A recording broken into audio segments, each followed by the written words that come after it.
Assalamualaikum warahmatullahi wabarakatuh. Selamat pagi Sobat Budaya semua.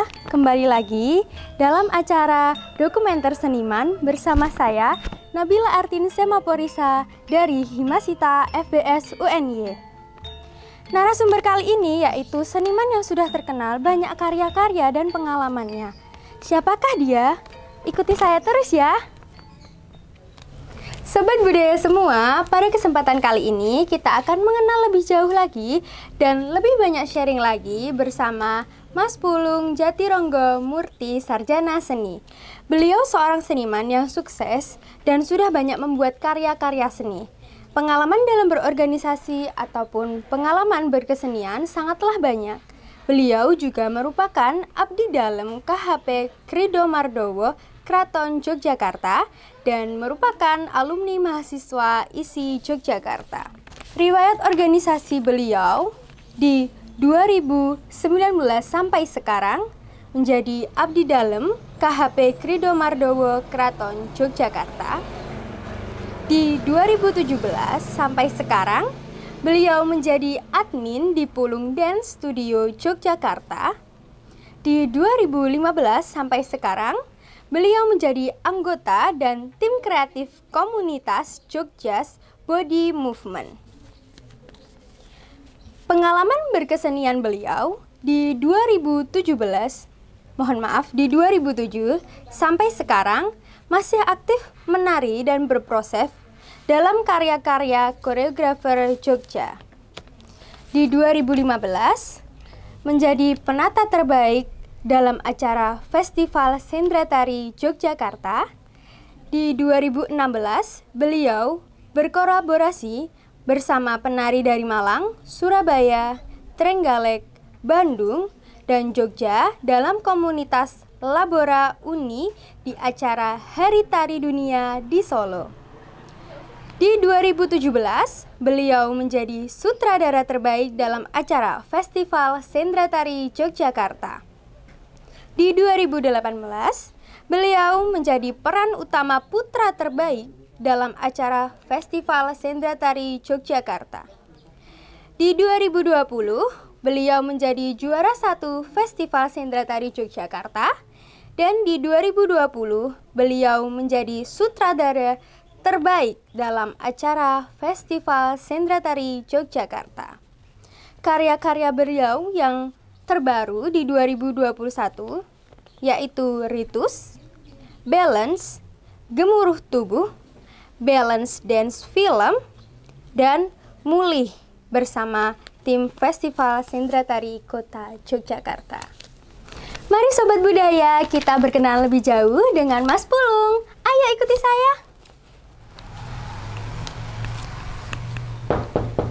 Kula nuwun Mas Pulung.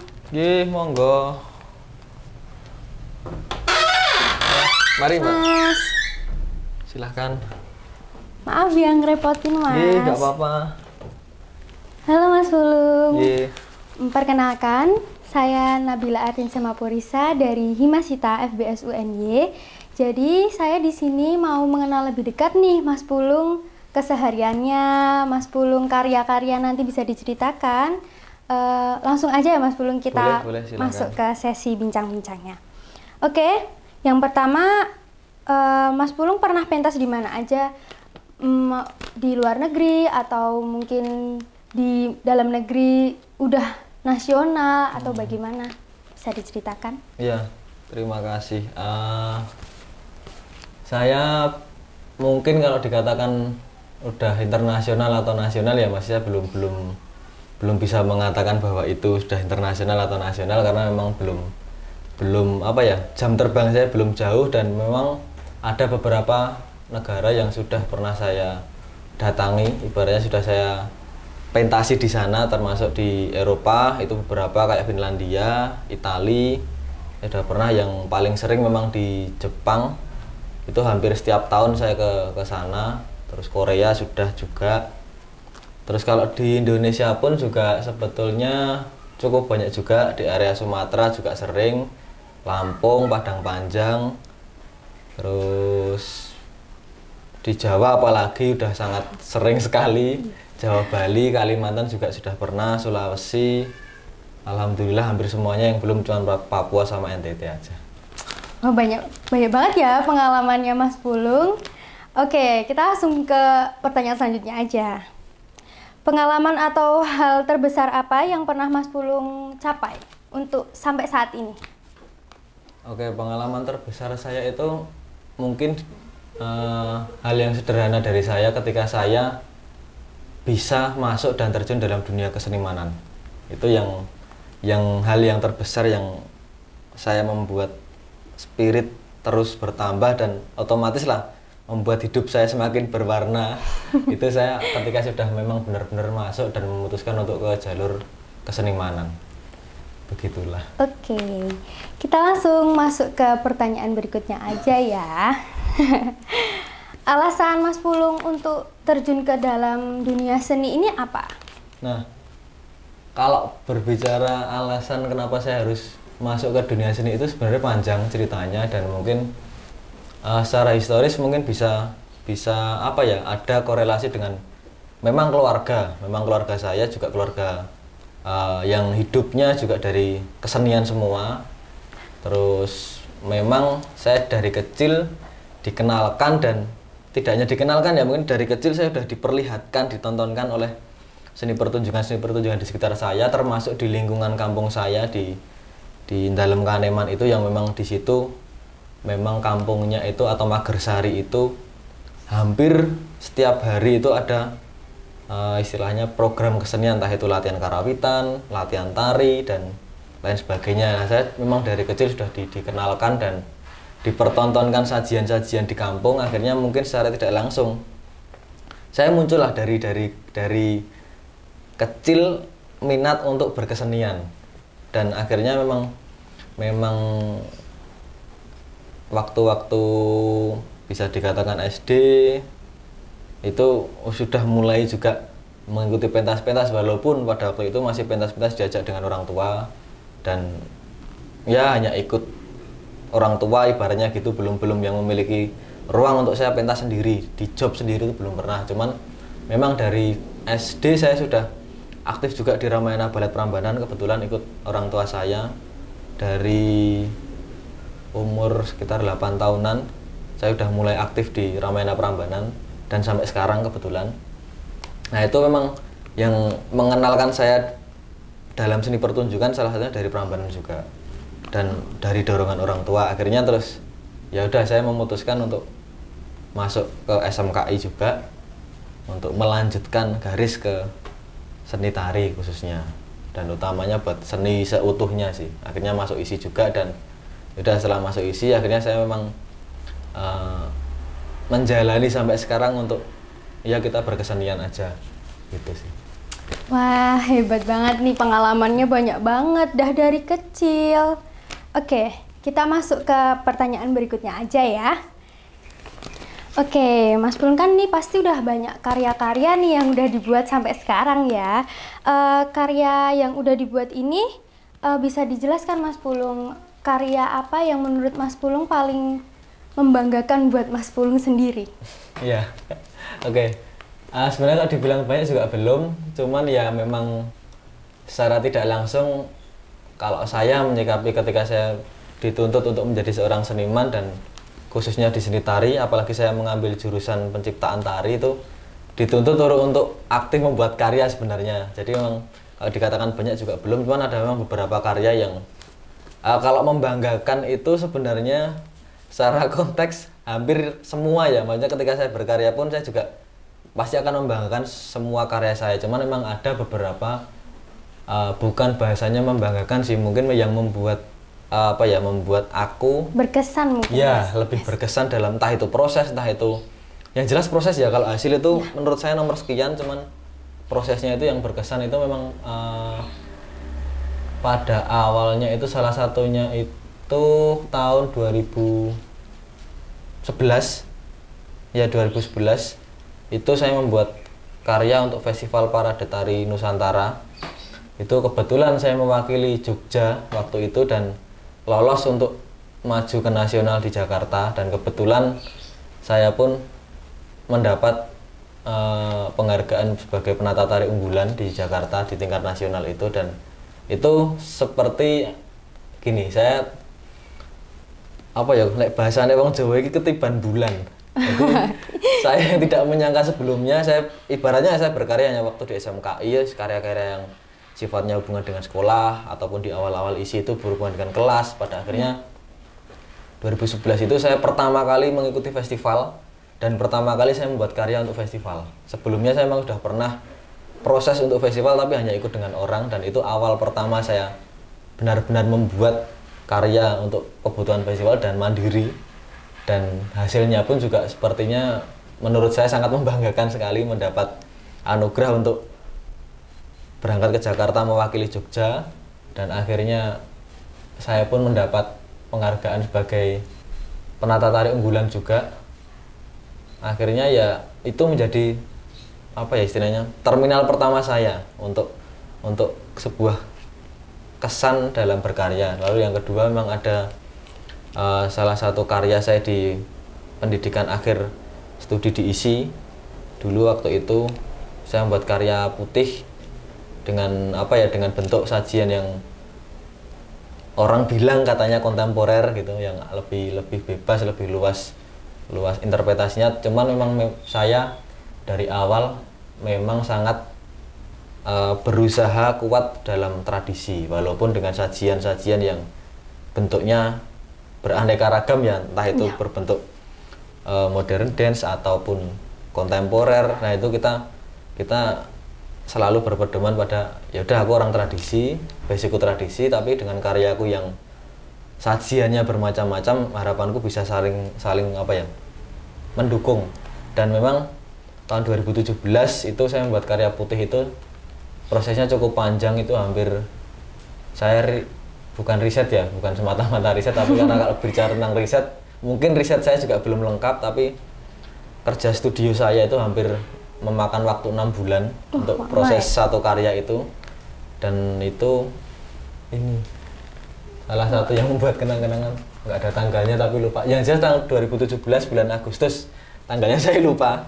Bulan Agustus itu saya menyelesaikan tugas akhir di ISI waktu itu, dan karena memang sudah deadline terakhir harus lulus, ya sudah di tahun itu juga aku membuat karya putih itu dengan proses yang hampir 6 bulan itu. Terus yang terakhir yang membuat saya sangat membanggakan juga dan sampai sekarang saya masih berkesan, itu memang proses yang terakhir karya balance itu yang saya dapat hibah dari Yayasan Bagong Kussudiardja itu. Itu juga kenapa membuat saya berkesan, karena memang ya hampir semua seniman rata-rata ketika pada situasi pandemi Covid, yakin pasti drop semua. Entah itu bisa dikatakan job, lalu mood berkesenian dan termasuk semangat berkesenian akhirnya drop dengan situasi yang memang saat itu tidak kondusif. Dan kebetulan saya di 2020 akhir itu sekitar Oktober-November itu saya mulai apa ya istilahnya, semacam membangkitkan diri sendiri. Aku kudu piye dalam situasi kaya ngene, mosok aku kudu mengikuti alur yang harus apa ya istilahnya, harus larut dalam kesedihan pandemi, atau harus ya wis lah aku nunggu job, nek ana job lagi gawe karya gitu. Tapi pada akhirnya bulan November itu saya memutuskan untuk nyoba aku arep gawe karya dewe. Maksudnya untuk apa ya, membangkitkan spirit saya. Terus akhirnya dari November itu saya nyoba melihat video, ngumpulin beberapa karya-karya saya yang memang on progress sih. Sebenarnya saya memang dari awal suka bikin karya yang lanjutan. Jadi akhirnya 2021 kemarin saya membuat karya balance itu memang rangkuman dari beberapa karya-karya saya yang sering saya tarikan tunggal ataupun duet. Dan memang kemarin akhir-akhir 2017-18 itu saya bawa ke Jepang juga karya saya itu. Terus akhirnya yaudah, ini saya 2021 saya kumpulkan arsip-arsip video saya, terus saya cupliki beberapa koreo plus dengan gagasan-gagasannya saya bikin karya balance itu baru di tahun 2021. Kebetulan lalu April itu saya di-calling oleh manajemen dari Yayasan Bagong. Saya nggak tahu ini mereka tahu dari mana saya sedang proses membuat karya, akhirnya terus mereka ngontak saya, ditawarin lah, kamu katanya baru proses bikin karya. Ya, dan saya pun juga nggak tahu akan saya pentaskan kapan ketika itu, karena saya menunggu dana pribadi saya terkumpul baru saya akan pentas pada waktu itu. Cuman kebetulan dari pihak Yayasan Bagong Kussudiharjo itu memfasilitasi, ya udah kamu pentas di program kami fasilitasi, dan saya beruntung sekali akhirnya saya bisa produksi karya itu dengan cepat, termasuk cepat itu saya proses hampir 4 bulan. April itu saya tanggal 5 April itu produksi karya sudah. Wow, gitu. Pengalamannya pasti nih, pengalaman ini tuh pasti ada suka dukanya kan Mas? Pasti sekali. Boleh diceritakan dong suka dukanya biar kita juga tahu. Kalau masalah suka duka itu ibarat apa ya? Nek Jawa itu kowe wis nyemplung kali nek wis teles ki ngopo ora klebu sisan. Jadi banyak memang proses-proses karya yang saya sikapi, kadang ya ono suka dukane, tapi kadang sebuah duka itu bagaimana caranya tetap tak sikapi positif, karena saya yakin ketika kita tulus ikhlas untuk misalkan ya aku membuat karya ini, aku berproses, aku ikhlas ngelakoni lahir batin gitu, pasti ada suka dukanya. Nah, saya meyakini bahwa dukanya dari proses itu pasti ada hikmahnya yang entah suatu saat kita petik atau mungkin dapat apa ya istilahnya, timbal baliknya dari waktu ke waktu, mungkin memang kayak gitu ya. Dan jujur saja kalau saya pribadi sampai saat ini, sampai detik ini itu yang ibarat menjadi duka saya, dan itu resiko saya itu ya memang ketika saya niat berkarya ya wis ibaratnya apa jenenge, semua materi itu habis, habisnya itu ya, rasanya kayak terbuang gitu saja untuk proses. Karena ya memang saya senang untuk ketika proses idealis saya itu aku kurang mikir duit dan aku kurang mikir apapun. Ketika ini memang tujuan untuk saya proses kreatif ya wis, apapun barangkali ibaratnya dukanya itu ono barang sing iso tak dol, sing penting aku untuk duit tak nggo latihan misalkan kayak gitu. Dan itu juga hampir 50-50 ketika saya proses untuk mendapatkan sesuatu hal, dan saya juga dalam proses itu membuang sesuatu hal untuk kebutuhan proses ini. Jadi apa ya, mungkin suka dukanya bisa dibilang sedikit soft, dan tapi juga akhirnya dipikir-pikir ya oh ya, dan termasuk kemarin pandemi juga gitu. Memang secara tidak langsung wah ini kok situasi ini seperti ini, dan benar-benar drop. Saya hampir 1 tahun itu tidak kemana-mana sama sekali, dan termasuk job yang sudah melakukan kontrak tahun-tahun sebelumnya itu hampir semua gagal, termasuk 2020 itu saya ada jadwal ke kontrak dengan salah satu company di Australia, dan company sana juga gagal karena situasi itu. Dan akhirnya ya wis lah, tak nikmati wae, aku senang wae, yang penting ora tak larut-larutkan kesedihannya. Aku yakin suatu saat pasti aku dapat gantinya. Dan itu hampir selama 1 tahun itu ada tiga lawatan lah ibaratnya, saya ke Australia, lalu Jepang, dan Taipei. Itu hampir semua cancel semua, dan rata-rata cancelnya itu bukan karena sesuatu hal yang apa ya, mungkin bermasalah banget dalam administratif atau apa, cuman ya memang secara situasi aja. Itu yang benar-benar mengedropkan saya pada waktu itu. Wah, aku ra iso lunga, ora iso obah lah, sing paling utama selama waktu 1 tahun, hampir 1,5 tahun itu saya ora iso obah sama sekali. Dan akhirnya ya pada awalnya nunggu itu. Nah, aku nek nunggu terus ya sama aja dengan berduka. Iya, benar. Dan akhirnya terus bicaranya aku membuat seneng itu ya wis dengan kesibukan sendiri, aku membuat mengumpulkan data-data, membuat skrip atau naskah tari dan sebagainya. Begitu sih kalau untuk cerita-cerita suka dukanya. Tapi banyak banget ya Mas suka duka ngelewatin semua rintangan-rintangan yang pasti udah pernah dihadapin sama Mas Pulung. Banyak karya-karya yang mungkin banyak banget rintangannya. Iya. Banyak banget suka dukanya juga. Sangat banyak juga. Kalau menurut Mas Pulung, rintangan yang paling berat untuk membuat karya itu apa ya, Mas? diri sendiri, lebih kepada diri sendiri. Bagaimana caranya kita lebih kepada ini sih, melawan ego kalau saya. Jadi saya masih bisa menangani hal yang mudah ketika rintangan itu terlihat mata. Misalkan ya seperti yang tak sampaikan tadi, seperti materi dalam hal apa ya, uang lah untuk kebutuhan proses berlanjut gitu. Ketika barang itu masih wujud fisik, itu menurut saya masih bisa dilalui rintangan-rintangan itu. Cuman rintangan yang paling tidak bisa dilalui itu menurut saya yang sangat berat adalah diri sendiri. Itu ego itu yang kadang saya tidak boleh ini ketika berbicara masalah karya. Saya punya idealisme untuk berkarya, tapi saya tidak boleh punya ego yang terlalu tinggi.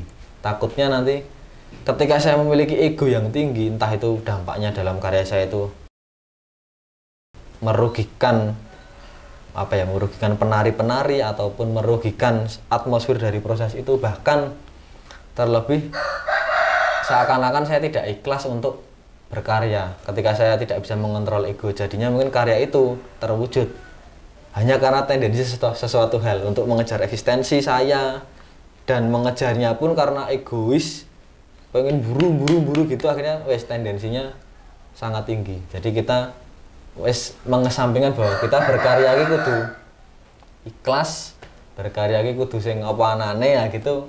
Disiplin itu tertinggal kalau kita tidak bisa mengontrol ego, Pak. Saya itu sih rintangan yang paling berat.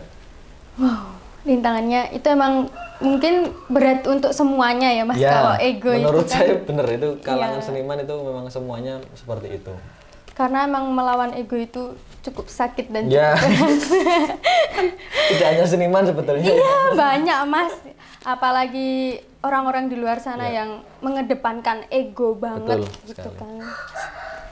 Oke, banyak banget nih yang udah diceritain sama Mas Pulung. Aku denger-dengar Mas Pulung punya sanggar ya, Pulung Dance Studio. Itu kayaknya udah nggak asing lagi gitu buat para seniman-seniman muda.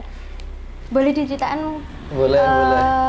dari Mas Pulung diriin Pulung Dance itu sendiri, terus sampai sekarang itu bagaimana perkembangannya? Oke. Sebenarnya ya, mungkin menjelaskan dan sekalian untuk memperjelas ya, bahwa sebenarnya banyak sih yang di luar sana yang mengira bahwa Pulung Dance Studio itu adalah sebuah sanggar atau mungkin apa ya, ruang semacam pendidikan gitu. Cuman sebenarnya bukan sanggar sih, karena memang sebetulnya Pulung Dance Studio itu bukan, aku nggak tahu ya ke depannya, cuman untuk saat ini Pulung Dance Studio itu bukan ruang, bukan studio dalam tanda kutip, ruang studio yang membuka kelas tari ataupun sanggar semacam itu. Cuman memang Pulung Dance Studio itu saya bentuk sendiri itu karena sebenarnya menjadikan salah satu ruang studio tari saya pribadi. Bukan saya membuka ruang studio untuk sanggar atau untuk apa ya, pendidikan seni tari gitu, enggak. Cuman itu nama konteks dari Pulung Dance Studio itu adalah memang studio pribadi saya, bukan studio ruang ya, tapi studio proses, ibaratnya itulah. Jadi Pulung Dance Studio itu adalah ruang proses kreatif saya dalam dunia tari sebenarnya. Dan memang karya-karya Pulung Dance Studio pun istilahnya itu kita lalu tidak memastikan atau mematok bahwa kita berjalan di entertainment atau berjalan di kontemporer atau berjalan di tradisi atau kerakyatan gitu. Sebenarnya secara tidak langsung kita tidak mematok bahwa Pulung Dance Studio itu bergenre, atau karena seakan-akan Pulung Dance Studio pun juga bukan sebuah komunitas gitu. Memang berdiri dari saya membuat itu untuk mewadahi ruangku untuk berkarya gitu. Tapi saya nggak tahu juga untuk kedepannya, mungkin saya memperluas jangkauan Pulung Dance Studio itu mungkin bisa menjadi ruang kreatif, apa ya istilahnya, menjadikan sanggar atau ruang kreatif yang lebih luas. Saya nggak tahu juga, harapannya dan doa ke depan mungkin akan bisa menjadi seperti itu. Cuman untuk saat ini berlangsungnya Pulung Dance Studio memang menjadi ruang kreatif kerja studio saya. untuk memproduksi beberapa karya dan memproduksi juga beberapa event, misalkan semacam beberapa kali di event wayang Jogja Net Carnival, terus untuk HUT Kota Jogja gitu misal. Nah itu saya membawa, walaupun juga saya bersama tim juga, timnya pun itu bukan tim apa ya istilahnya, bukan tim pasti, karena saya pun tidak punya apa ya tim inti dalam Pulung Dance Studio itu, karena saya pun juga menyadari saya membentuk Pulung Dance Studio itu bukan menjadi sebuah company. Jadi saya tidak bisa semacam untuk mengcasting orang menjadi kamu menjadi asistenku atau sekretarisku, kamu menjadi bendaharaku, dan secara pasti dan secara kontinu ketika memang ruang independen ini masih menjadi ruangku pribadi. Karena semua, ibaratkan lah kalau berbicara masalah company, jelas sebuah perusahaan itu harus punya pengakuan secara mungkin secara entah itu kedaerahan ataupun nasional ataupun internasional, dan mungkin yang pasti sebuah company itu bisa berjalan ketika ada support secara materi. Karena sebuah company itu atau perusahaan itu pasti punya staf-staf pekerja dan sebagainya. Nah, siapa yang akan menghidupi pekerja itu pun, kan saya kembali tanya pada diri saya sendiri. Aku kudu bayari, misalkan aku kudu bayari sekretarisku, kudu bayari setiap bulan bendahara, kan saya nggak mungkin. Makanya di ruang Pulung Dance Studio ini saya masih ruang independen saya aja untuk berproses. Ketika saya membutuhkan produksi besar, semisal kayak saya 2 tahun menjadi opening di wayang Jogja Net Carnival, itu selalu dengan koreografi kelompok yang banyak. Pasti requestnya itu, Mas minta 25 orang, Mas minta 30 orang penari gitu kan. Di atas 10 orang itu menurutku sudah sangat kredit untuk mengatur orang. Kalau saya sendiri akhirnya ya udah, dari itu saya ngajak 2 orang yang orang terdekat saya untuk menjadi asisten koreografi saya, dan 1 orang untuk biasanya menangani untuk manajemen produksinya, entah keuangannya, entah schedule latihan, entah itu tempat latihan dan sebagainya. Jadi ya itu kita by project. Cuman ketika ruang ini saya bisa menangani sendiri ibaratnya, ya udah saya tangani sendiri. Semisal saya hanya butuh asisten, ibaratnya dalam tanda kutip asisten itu untuk secara administratif, ya udah biasanya saya cuma 2 orang bersama teman saya yang sering membantu saya juga. Wes, kamu nanti ngurusi di bidang administrasi, nanti aku yang di bidang pertunjukannya. Udah selalu gitu, dan berjalannya Pulung Dance Studio juga sampai sekarang masih seperti itu juga. Memang dari awal tahun 2017 itu, pas setelah saya pas saya selesai menempuh pendidikan S1 di ISI itu, ya udah saya ketika keluar dari ISI itu merasa terus aku kudu duwe ruang pribadi, ben saya pun juga memiliki semangat dan spirit sing kudu aku berkesenian, entah itu berkarya, entah itu menari, entah itu memproduksi, yaitu harus punya spirit itu. Dan akhirnya membentuk ya aku kudu duwe lah Pulung Dance Studio itu. Dan pertama kali Pulung Dance Studio ke luar negeri itu juga ke Jepang waktu itu 2018. Itu diminta untuk ngisi kebudayaan dari Dinas Kebudayaan Provinsi pada waktu itu, untuk jadi acara Sister City, hubungan persaudaraan antara Jepang dan Indonesia waktu itu. Salah satunya yang Jogja dari Pulung Dance Studio juga. Nah itu awalnya berjalan gitu, cuman akhirnya terus berkembang ke event akhirnya. Tapi saya juga ini menyadari bahwa ruang Pulung Dance Studio ini kan memang saya bentuk untuk proses kerja kreatif saya pribadi, entah itu saya memproduksi karya ataupun saya bergerak menari. Itu ruang ini muncul karena itu. Jadi ketika mungkin berjalannya waktu, nek wong Jawa lengaran iki mulai payu ning event, payu ning dinas, diundang oleh event iki, diundang oleh dinas iki, diundang oleh acara ini. Tapi saya juga tidak tidak bakal melupakan ruang proses kreatif saya. Jadi di sela-sela itu pun saya tetap kudu iki Pulung Dance Studio iki harus punya ibaratnya ya ruang idealis untuk berkarya. Jadi tidak hanya ya wis aku ngetutke nek ora di apa ya nek ora ono event terus aku ora berkarya, nek ora ditanggap dinas aku ora berkarya. Itu menurut saya rada aduh dalanku sebenarnya bukan di situ. Tapi ya aku tak seperti tak lakukan mengalir dulu ketika memang mungkin ada waktu. Dan yang jelas mood itu memang harus dibangun, dan ketika ada waktu ya wes aku kudu mempertahankan mood yang aku kudu idealis berkarya dan waktuku untuk bener-bener aku idealis berkarya. Jadi misalkan dalam rentan waktu seperti yang karya balance kemarin itu memang aku kudu berkarya di tahun 2021, punya target. Tapi aku ora ngerti pentasnya kapan. Cuman aku mulai proses dari 2020 akhir itu udah mulai proses pengumpulan data, membuat istilahnya dance script-nya seperti apa, konsepnya, menyusun konsep dan sebagainya. Kayak 2021 awal Januari itu saya dan penari-penari itu mulai proses kerja studio, prakteknya. Sampai April itu akhirnya produksi. Nah, di sela-sela waktu itu ya memang saya tidak menutup kemungkinan ketika waktu selo dipanggil dinas untuk Mas ada tawaran job untuk acara ini. Oke, ketika saya ada waktu nggak masalah, tapi ketika waktu itu sedikit bentrok ya kita negosiasi.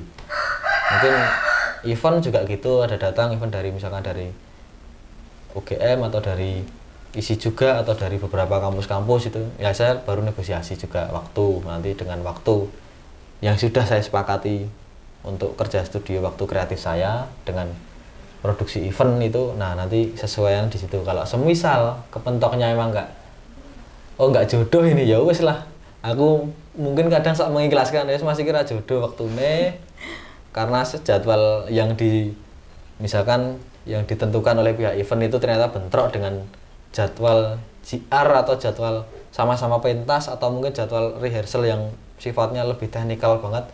Ya wes saya mengikhlaskan karena yang sudah saya sepakati awal yang ini misalnya kayak gitu sih. Benar. Akhirnya ya kudu milah kayak. Nah, cuman memang itu akhirnya Pulung Dance Studio itu bisa dikatakan berjalan pada dua jalur ya. Untuk jalur yang profit katakanlah lah jalur profit dan non profit juga.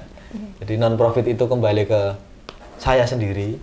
Ketika profit itu ya pasti berhubungan dengan orang lain juga ya, entah event, entah birokrasi kayak gitu sih. Oh, oke, Mas Pulung. Jadi kalau misalnya nih Pulung Dance Studio ini ada event, ditawarin ada event besar. Terus kalau Mas Pulung sendiri itu nanti nyari penarinya atau rekan kerja Mas Pulung sendiri itu gimana? Kebetulan gini sih, saya menyadari bahwa lingkup kesenian di Jogja khususnya itu sempit sebenarnya.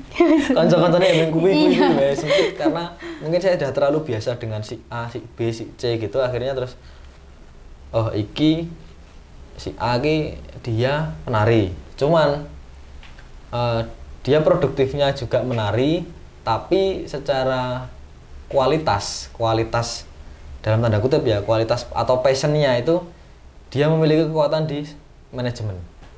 Nah akhirnya mungkin DE ning kono payu joget ketika di tempatku kowe gelem ra bantu aku secara manajemen untuk mengurusi administrasi dan sebagainya atau produksi. Nah mungkin gitu. Terus ada mungkin penari ning kono dienggo apik, akhirnya coba, dan mungkin salah satu teman dekat tak ajak, kowe gelem ra bantu aku untuk ngasisteni misalkan kayak gitu, atau menjadikan leader dari beberapa penari dalam karya. Oke Mas, ya wes tarik. Dan itu memang dari saya pribadi. Dan pencarian talent itu saya pribadi lebih kepada menurut kenyamanan sih kalau saya. Saya terkadang kalau it's okay lah untuk hal-hal yang bersifat entertain atau ya pentas sekali 2 kali udah gitu. Oke, kita lebih pada mengunggulkan kualitas. Misalkan aku golek penari kayak sing iso joget apik misalkan kayak gitu. Cuman ketika itu berbeda dengan sudut pandang ke proses kreatif yang untuk saya pribadi ketika aku bikin karya itu saya cenderung malah lebih memilih pada kenyamanan saya. Aku ora perlu penari apik, aku ora perlu penari sing iso jempalian atau penari sing dan sebagainya lah sing punya teknik dan jam terbang tinggi. Tetapi lebih kepada kenyamanan. Aku loh nyaman karo si A, walaupun si A itu jam terbangnya masih kurang, terus mungkin istilahnya ya secara waktu dia durung laris. Nah, neng ketika aku nyaman, delok orang itu nyaman dan mungkin oh iki progres iki bocah iki untuk diajak latihan. Dia tak tarik untuk mengikuti latihanku. Dan ya yang utama menurut saya itu sih ketika penari-penari itu benar-benar mau berproses di dalam kerja studioku. Saya pun juga karena di situ menyikapi aku ya latihan, aku ya proses. Bagaimana caranya ibaratnya almarhum guru saya itu mengatakan dalam sebuah proses itu ya kita semua belajar untuk belajar dan mengajar. Nah itu.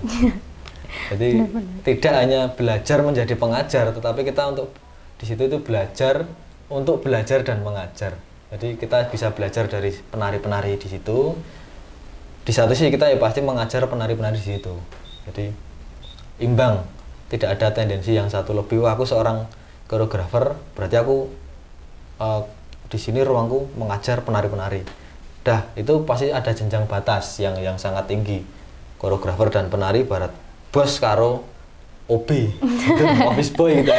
Ruangannya seperti itu. Akhirnya terus kowe penari ya kudu gelem tak atur misalkan kan. Emang di tempat saya nggak bisa memposisikan seperti itu. Penari iki ya adalah bagian misalkan ada kata-kata mutiara itu istri adalah tulang rusuk dari suami. Nah, itu penari itu adalah bagian dari darah-darah seorang koreografer.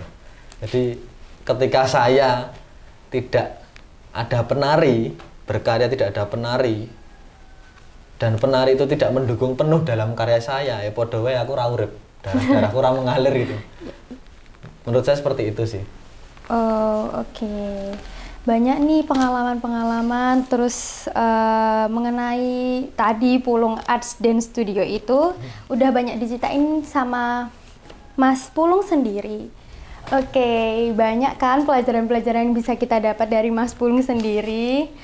Wow, beliau ini sangat hebat sekali ya, seniman muda, karena beliau ini banyak sekali karya-karya yang bisa dibanggakan dan kita patut bangga mempunyai seniman-seniman seperti beliau, mungkin seniman besar ya, bisa dikatakan seniman besar. Oke. Masih segini ya. Oke, kita langsung aja ya Mas, buat seniman-seniman muda yang ada di rumah nih, yang ada di Indonesia, yang kerjaannya cuma rebahan terus kan sekarang karena online daring kan Mas. Oke, pesan-pesan dan kesanlah motivasi buat mereka buat lebih berkarya lagi di keadaan pandemi seperti ini, yang masih pandemi ya ini ya, betul. Tentunya. Mungkin ini ya, saya seneng, termasuk saya juga sangat bangga masih banyak teman-teman muda yang punya minat ke dalam seni apapun itu, khususnya seni tari ya. Di bidang saya pun saya juga banyak teman-teman yang banyak sekali teman-teman dari SMKI seluruh Indonesia itu mencetak seniman-seniman muda yang sangat banyak.